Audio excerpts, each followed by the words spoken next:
Le quatrième pilier, le ramadan, consiste donc bien évidemment à se retenir de manger, de boire et d'avoir des relations sexuelles à partir de la première prière jusqu'au coucher du soleil. Comme il a été expliqué dans l'épisode 4 de la saison 1, le ramadan est excellent pour la santé. Celui-ci repose le corps et lui permet de se débarrasser plus facilement de ses déchets. Cela désencrasse l'estomac, les intestins, le foie, etc. Il faut savoir aussi que nous ne nous privons pas uniquement pour nous-mêmes, mais pour Allah. Nous nous privons aussi pour lui.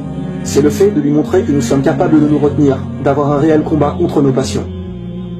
Cela apprend donc à ceux qui ont du mal à se retenir des relations sexuelles illicites que cela est tout à fait possible. Le but du ramadan est de réaugmenter votre foi et de vous rapprocher d'Allah. Ceux qui ne voient dans le ramadan qu'une difficulté n'ont malheureusement pas saisi la chance qu'est le ramadan et les récompenses qui s'y cachent. Le prophète a déclaré qu'Allah lui-même a dit « Le jeûne est pour moi et je donne une récompense pour cela. Un homme abandonne sa passion sexuelle, sa nourriture et sa boisson par amour pour moi. » Le prophète sallallahu alayhi wa sallam a également dit que le jeûne est un bouclier contre l'enfer. Mes frères et sœurs, comprenez bien ces mots. À quoi sert un bouclier? À se protéger, non? Donc jeûner vous protège de l'enfer. Jeûner vous protège de l'enfer. Rappelez-vous aussi de l'épisode que nous avons fait sur la vie après la mort, qui est un des 2 bonus de la saison 1. Rappelez-vous qu'il y a une des portes du paradis qui est uniquement destinée aux jeûneurs. Imaginez-vous là-haut et regardez devant vous des gens y rentrer et avoir une récompense inimaginable, tandis que vous n'y rentrez pas. Tout ça parce que vous avez été trop faible, trop soumis à vos désirs physiques, et donc que vous n'avez pas jeûné. Perdre cette immense récompense juste pour ça, parce que vos passions ont pris le dessus sur votre raison. Parce que vos passions ont pris le dessus sur votre raison. Rappelez-vous la différence entre les animaux et l'homme. Nous avons l'intelligence, alors ne nous comportons pas comme des animaux à suivre ses instincts. Rappelez-vous de la comparaison qu'Allah nous a donnée. Il nous est expliqué que l'être humain peut être mieux qu'un ange ou pire qu'un animal. Pourquoi?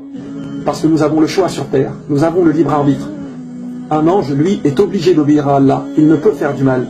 Et un animal, lui, suivra toujours son instinct. Il ne changera pas dans sa tête. Il est plus ou moins programmé comme cela et ne change pas. Donc un homme qui suit sans cesse ses passions sans réfléchir est pire qu'un animal, car il avait la possibilité de réfléchir, mais ne l'a pas fait.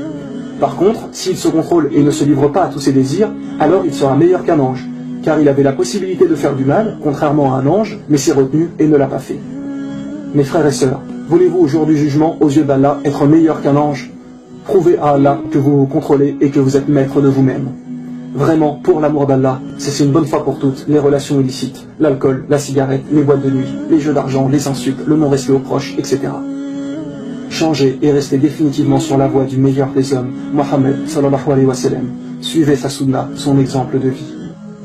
Quand quelqu'un jeûne sincèrement par amour pour Allah, le ramadan ne lui semble pas si difficile. Et pour répondre à toutes les personnes qui disent que ce n'est pas bien, car quand on est malade, on ne peut pas prendre de médicaments, etc., sachez bien qu'il ne faut pas jeûner lorsque l'on est malade. Le jeûne n'est obligatoire que lorsque nous sommes en condition de le faire. Allah nous a bien évidemment permis de rompre le jeûne lorsqu'on ne se sent pas bien, que l'on est malade, etc.